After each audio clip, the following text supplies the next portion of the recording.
Doesn't it seem like the whole world has gone crazy? Are you feeling discouraged or maybe even a little depressed by all the strife and discord that surrounds us? So where is God in this mess? Is He interested in fixing our problems? Is He actively working to solve our broken world? Does He move passively? Or do you think He's washed His hands of the whole thing? If He's interested in repairing our sorry existence, then why doesn't He? Today, we'll talk about the effect of God's presence or absence on an apparently devolving human condition on this edition of Craving Answers, Craving God.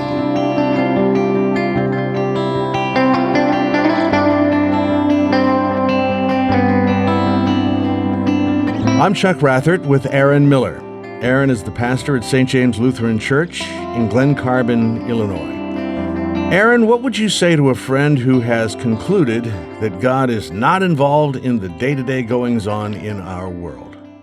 I'd want to find out why they think that at first. I'd want to find out, somebody said, I don't think God's really that engaged. I'd want to find out, where are they coming from? Do they think that because of the problem of evil? Because it's clear that things are so bad in the world that obviously if there was a God, He'd be helping out, and He's not. Is it because He's looking for an excuse to do what He wants? Hey, I can do what I want. God does not. He's up there. He's not that interested in me. He might look down every once in a while and see how I'm doing, but He's not really that involved in my life. Is it a more philosophical problem? Is it because of materialism? That this is currently in our culture, and it has been since the Enlightenment, typically people who do believe in a God in the West are what we call deist. That is, they believe in a God. Maybe they think that God is somehow responsible for everything being here, or maybe that God created everything, but that God isn't really involved anymore in the day-to-day life of the world. And so that kind of springs from this the view of the universe as being primarily material. Well, there's really not a need for a God. Maybe if you want an explanation for how things got here. But really after that, the universe kind of runs on its own. You get the seasons and you got space and time and molecules bouncing off each other. So I'd actually want to find out where he was coming from first before I had a real interesting conversation. But I think that probably at the end of the day, I'd end up saying, if there is a God, the God would be involved in everything because that's what God is. And I'm not even arguing right now that it's the God of the Bible or a good God even, or a bad God or whatever. But just if God is God, that means that person's in charge. If somebody's not in charge, they're not God. Whatever is in charge would be God.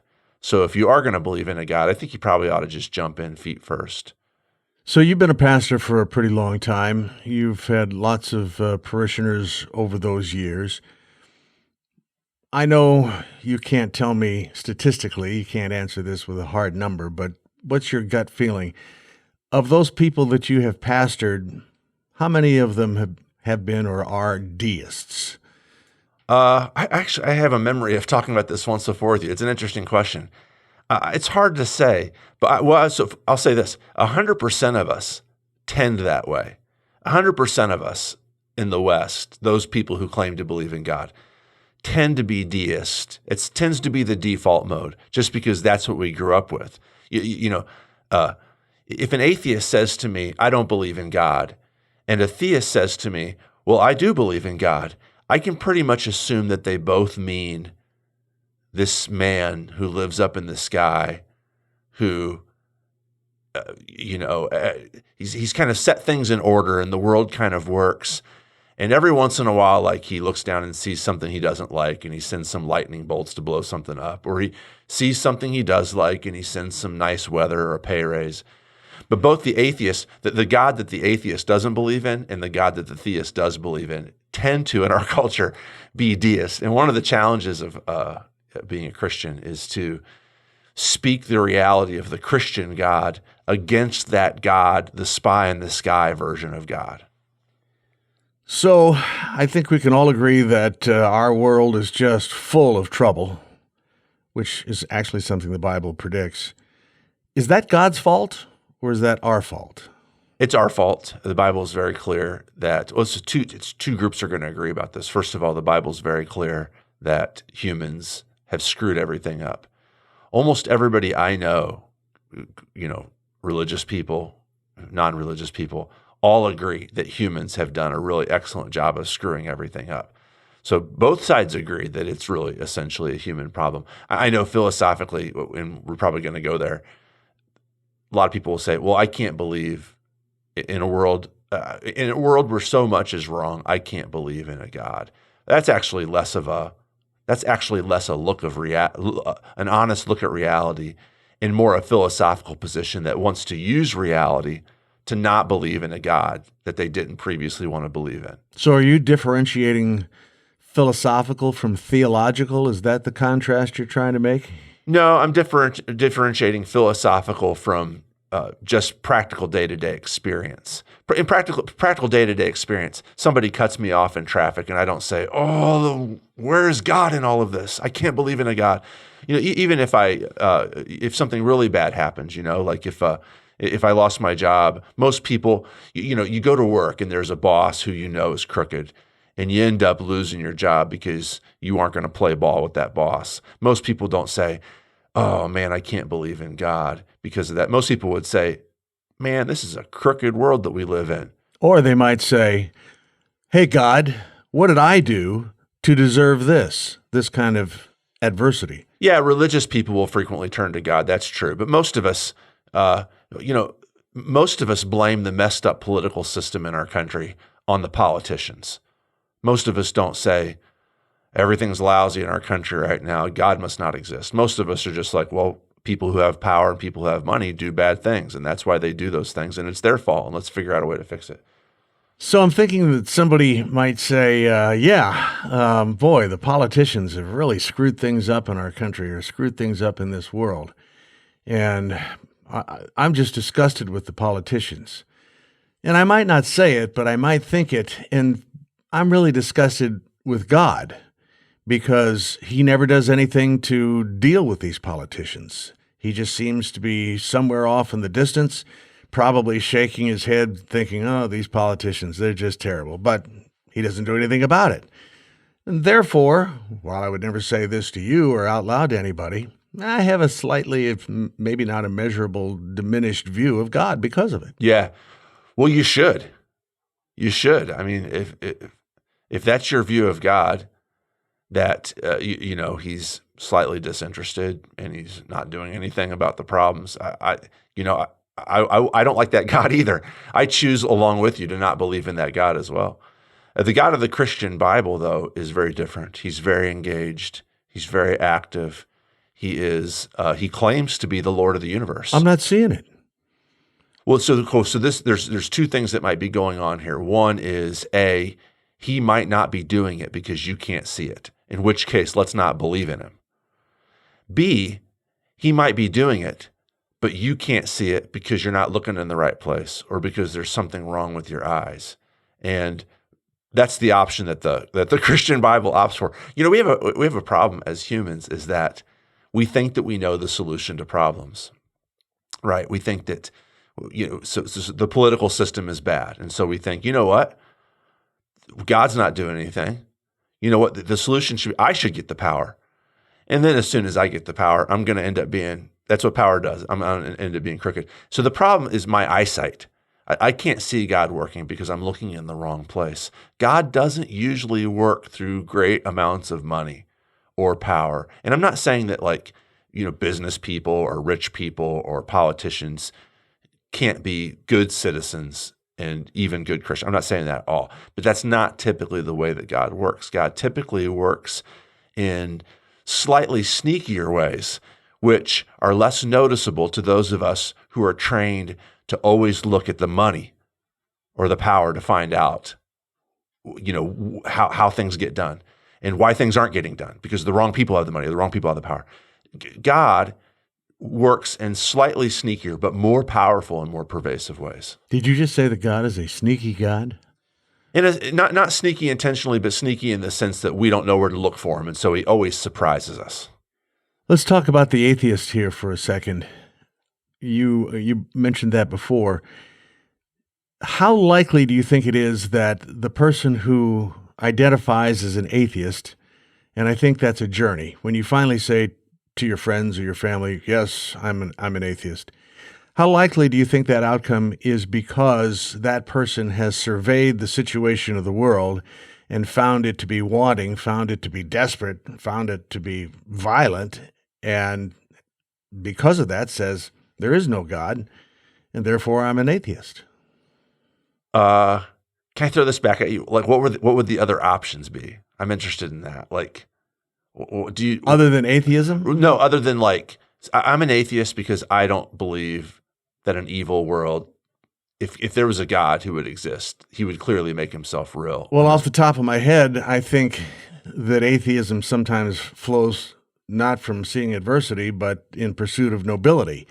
And so I don't know if this is a philosophy or not, but as one does self-evaluation and one decides where they want to be and what they want to look like in the future, they take a certain amount of nobility Yeah. from and even pride. And yes, I have advanced so far that I can now declare that I'm an atheist. Right. Yeah.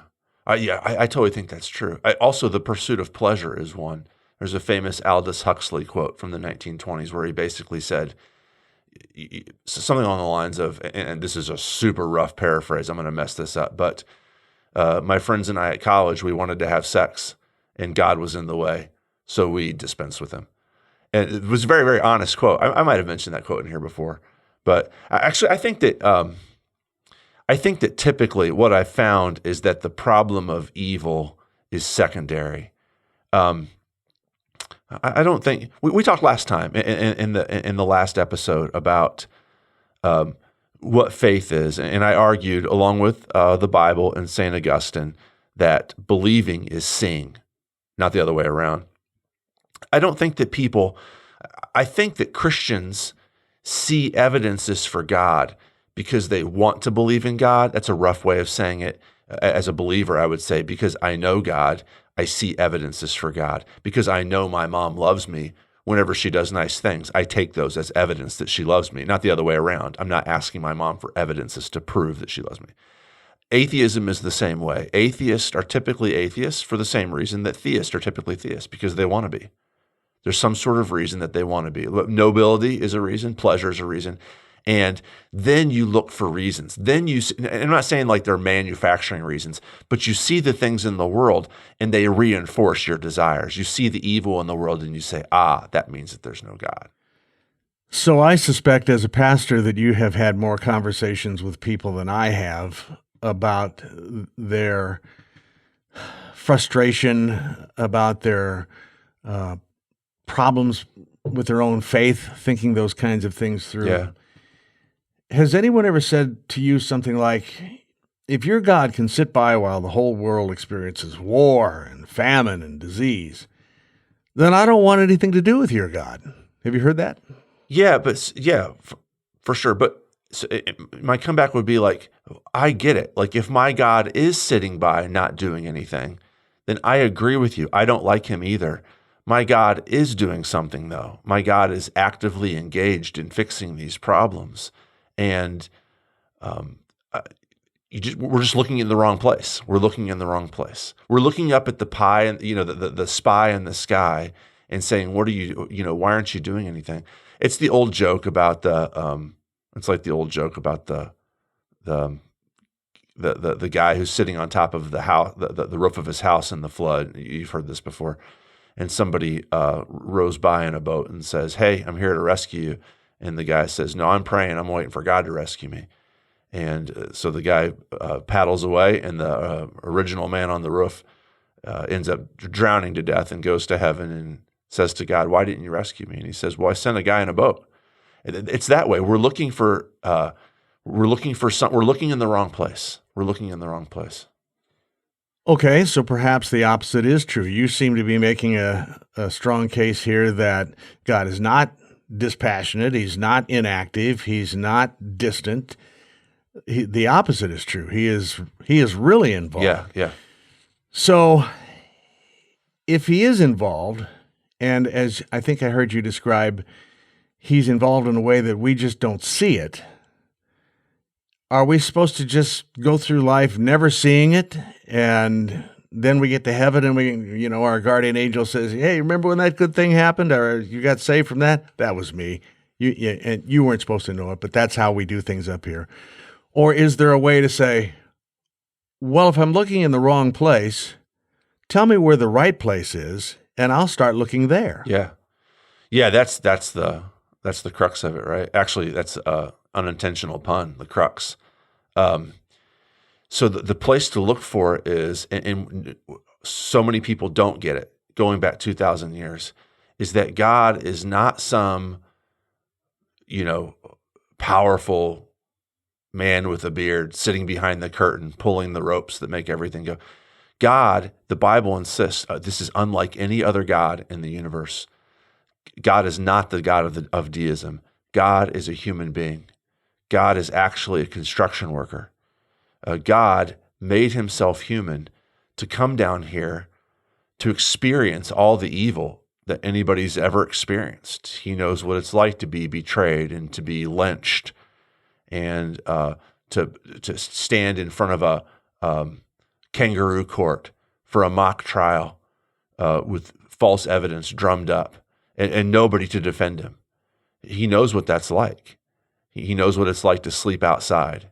He knows what it's like to lose friends. All these things, he knows what it's like. And he didn't just do it out of sympathy. He didn't just do it to experience it. He did it because he wanted to fix it. And the Bible insists that when he took all of these bad things that happened to him, all the evil things that happened to him, and was crucified, and that's the crux of it. He's crucified on a cross, and he rises from the dead, that he's taken all of these evil things in the world, and he's made them impotent. And it doesn't mean that there aren't evil things that are happening, but it does mean that their power is stripped from them. I mean, the power to be God themselves. Our bad circumstances, the cancer that we might have, or the loss of a loved one, or the loss of a job, or even just stubbing your toe when you walked around the breakfast table this morning, all of these bad circumstances have been swallowed up by Jesus. He has experienced them. He knows exactly what they're like. And he's risen from the dead to take away all of their power. They no longer have the power to control us. And he's determined to slowly but surely work this power out through his creation until they go away. And one day he's going to appear. The man, Christ Jesus, is going to appear, and he's going to put finally all things to right and do away with them. Meanwhile, he is active right now, warring against those things. Well, let's talk about that that kind of activity. What if I were to say, yeah, I believe God is active, but here's how he's doing it. He's equipping his church to overcome this broken world. It's up to us to tidy it up. And then let me add the second thought. When we get that done, as he drums his fingers on the armchair, looking down, waiting for us to get our act together and get it done, when we get it all tidied up, then Jesus will come back. Well, so part of that is true, right? Is that Jesus has equipped. The Bible insists that Jesus has equipped his church to do this. Anybody who knows anything about church, whether you're a Christian or not, knows that the church is a part of the problem. The church is not that great at fighting back against evil. In fact, the church is, just like anybody else in our culture, quick to grasp at money and power as the solutions to their problems and to the problems of their communities. But Jesus, when I say Jesus is active, I mean he is active. And I know it's broken and it's messed up and the church is screwed up. But Jesus insists that the church is his body. 1 Corinthians 12 talks about this. Ephesians 4 talks about this. The Christian church is the body of Christ.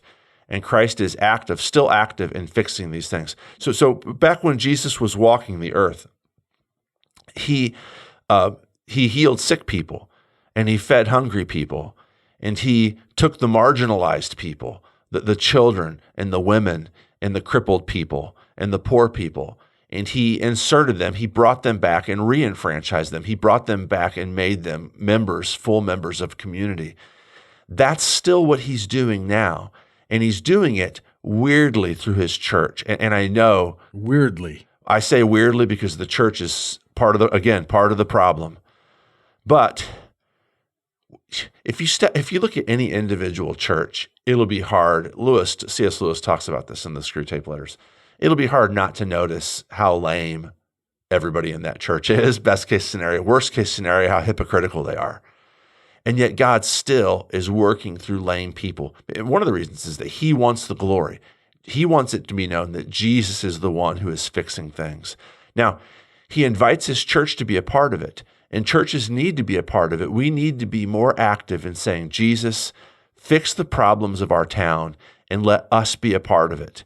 Jesus, do in our town what you did here when you were walking around in the ancient Near East. Help us to heal people. Help us to feed people. Help us to preach that you are in charge and call people to join us as people who worship the real God who's in charge, not money, not power, but you. And he's doing it. And again, I know that the church is a part of the problem. Lewis says, not Lewis, but Martin Luther says, capturing this reality that the church is both a part of the problem and God's chosen vehicle to fix the problem. Luther says, a little bit crassly at one point, he says, yes, the church is a whore, but she's Christ's bride, and she's your mother, and you're not free to abandon her. And this really, really captures a lot of what the New Testament, the Christian New Testament, has to say about what the church is. It's broken, and it's screwed up, and it's so oftentimes helpless, almost willfully helpless in its pursuit after things that don't really work, like power and money and prestige and nobility and relevance. And yet God has chosen to use the church to fix problems in the world. And honestly, if you just take a step back, I've mentioned this book before, Tom Holland's book. Tom Holland is not a Christian believer. He's a historian. He's written a book called Dominion, where he looks at the things that go on in our world that we all agree are good things. Hospitals, schools, visions of the end of racism, visions of equal rights for women. This guy's not a Christian believer. And he goes through these things and points out that these things all exist because of Christians. That all of these things that have happened exist because the Christian church has introduced the notion that because all people are created equal, different races are all equal before God. That did not exist before Christianity. And so to actually step back and say, okay, we as the Christian church are called to be agents and voices for this mission of Jesus and to be a part of this. So in Matthew 24, the disciples, in a private session with Jesus during Passion Week, I think, they ask him, what will be the sign of your coming at the end of the age? Jesus answers that question with a chilling description of severe adversity, wars and pestilence. And so, apparently, for those of us who are waiting for God to somehow tidy it all up here and get it in order so that the great day of the Lord can take place, it gets worse. And there's plenty in the scripture to suggest that it's going to be really bad when Jesus does finally return. So am I supposed to somehow be encouraged by all this? Yeah, it's a huge question. And actually, to really do it justice, we'd have to go back and look at Matthew 24, verse by verse, and talk about it.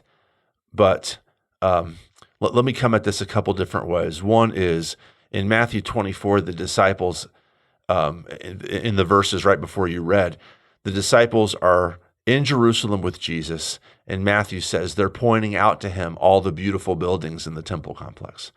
And Jesus says to them, not one of these stones is going to be standing on each other pretty soon. And the disciples say, when will this happen?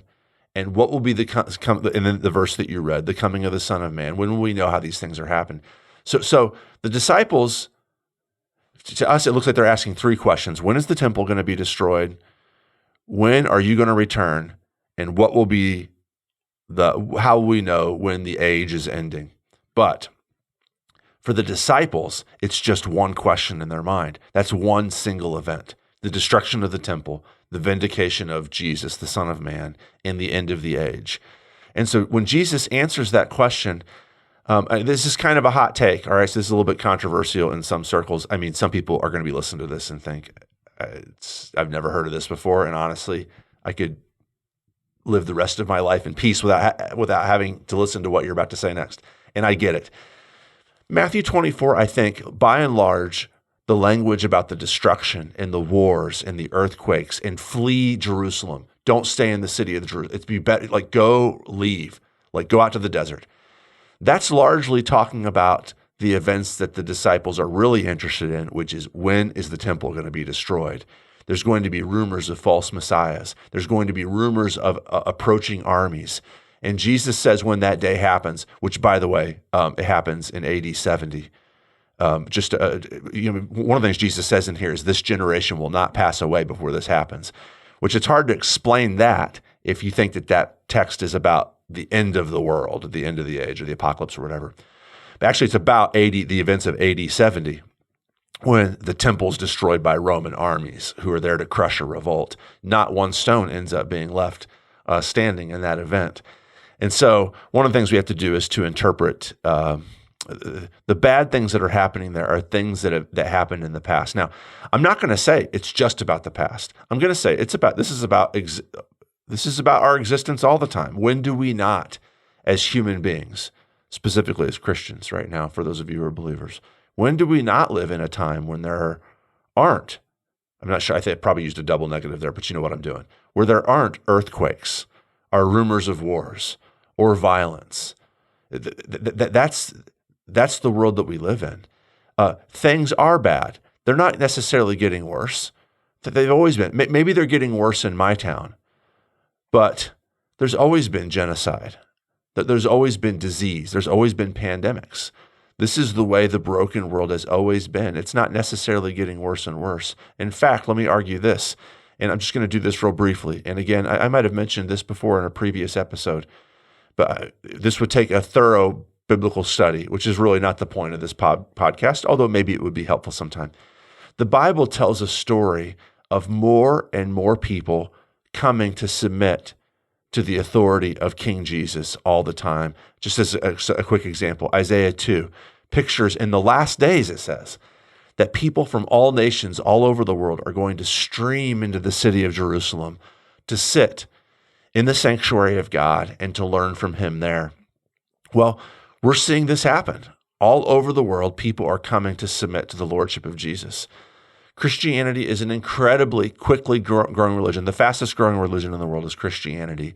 Maybe not here in my town. There's a church on just about every corner in my town, and the market's pretty much saturated.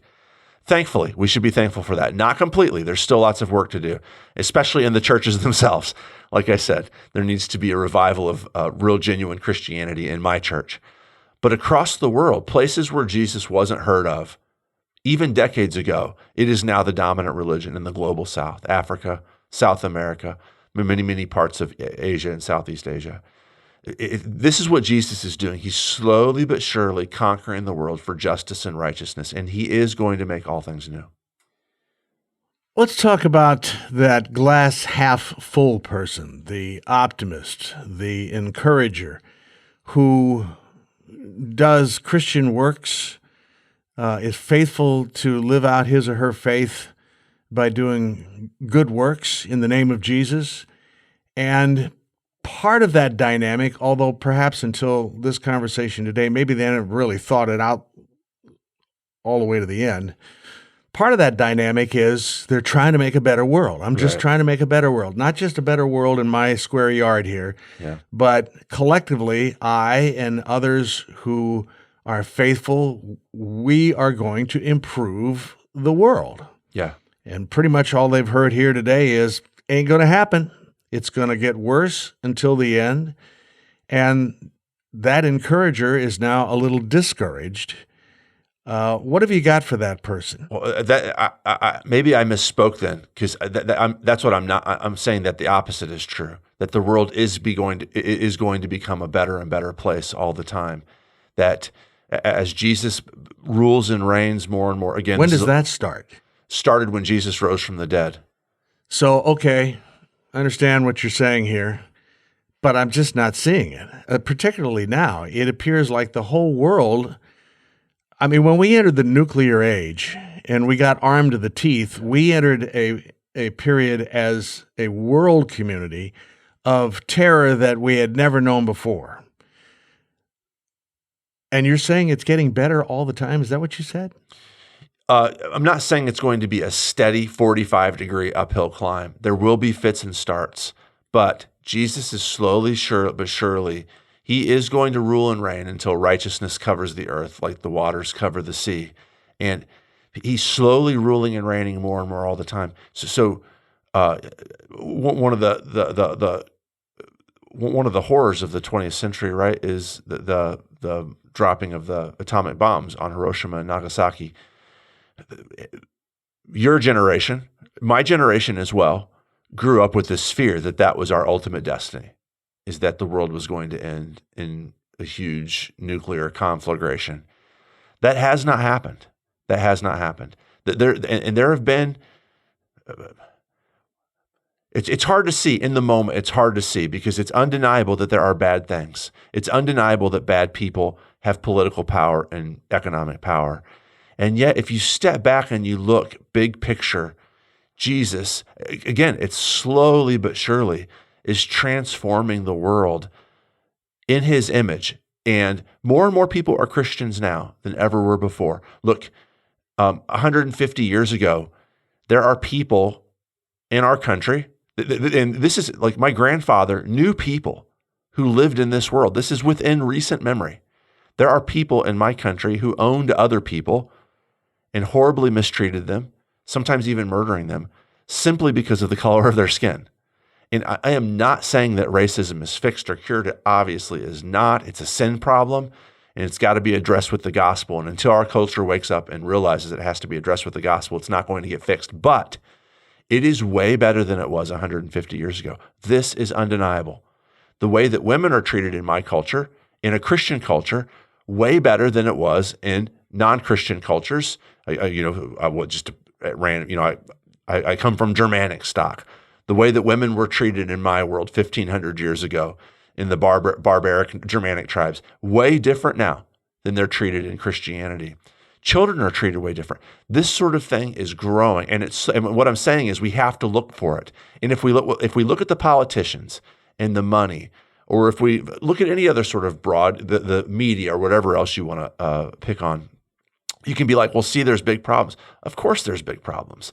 But if you look at the suffering God, Jesus is a construction worker who got assassinated, and that's how he solves the problem. And you can look at that and be like, well, that doesn't solve anything. This innocent dude got knocked off. How does that fix anything? It's so unnoticeable. It's almost scandalous. And yet, he's using that to fix everything. And to the people who need encouragement, I would say the small things that you're doing in your calling, the kind word that you say to a neighbor, you go to work, you clock in, you work hard, you go home. Jesus is using all of these things to transform the world into his image. He's doing it, and we can't see it because we're looking in the wrong place, but he's definitely doing it. Here's my last question. A listener listening to our program today, Christian, not a deist, Christian, pretty well educated on what the scriptures have to say about many of these things that we've been talking about, but still feels on many days like God is distant or even absent. May cry out in prayer, God, where are you? Is there a path that you can identify for that person when they're in that moment and they're not seeing the optimistic things that you just described, the growing things that you just described? Is there a prayer remedy for that moment for that person? Well, so again, to go back to the cross and refocus on what Jesus did on the cross. I mean, that's the key. Sometimes Christians, I should say, sometimes Christians imagine that Jesus died on the cross. Okay, that was powerful, but then my life should be great now. Like our political and economic and social system should be beautiful now because Jesus died on the cross. But the point of Jesus dying on the cross is to rescue the world through the suffering of God and to imprint that calling on his church. St. Paul's very insistent on this in 2 Corinthians, that God has called his church to suffer the sufferings of Jesus. so that the power of the resurrection of Jesus can also be worked out in our culture.